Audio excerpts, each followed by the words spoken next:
Dacă citești această scrisoare, înseamnă că m-am dus, înseamnă că am văzut ultima pus de soare. Știu că te doare, dar nu mai plânge. De aici de sus îți văd lacrimile de sânge.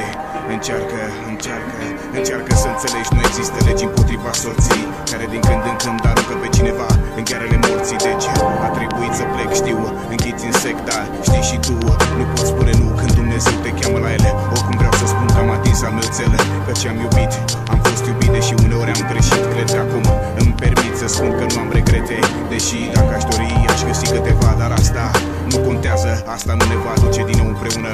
Știu, sună pesimist, dar asta este. Începe o nouă zi, o nouă poveste. Oricum de acolo de sus vei veghea Evea. Dumnezeu vrea asta, fii sigură, nu ești singură.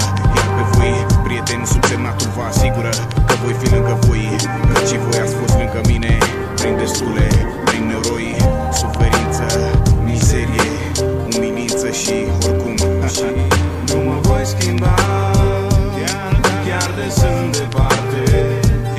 Nu vă voi uita, chiar dacă moartea ne desparte.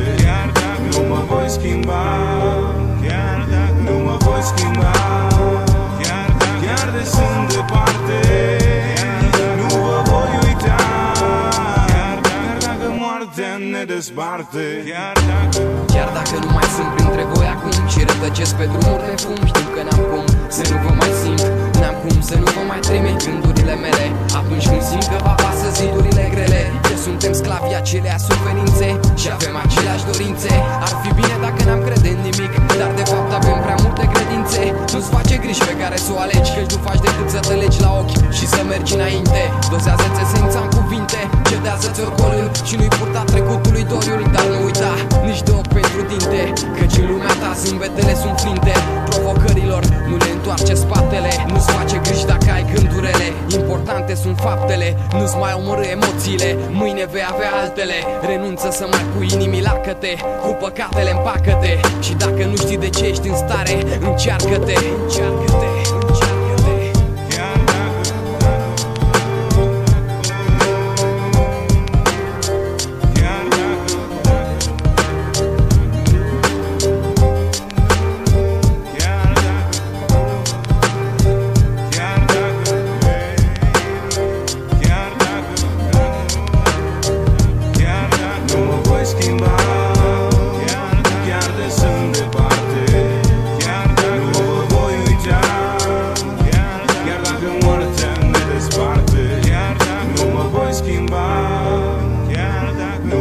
Schimba, chiar de sunt departe.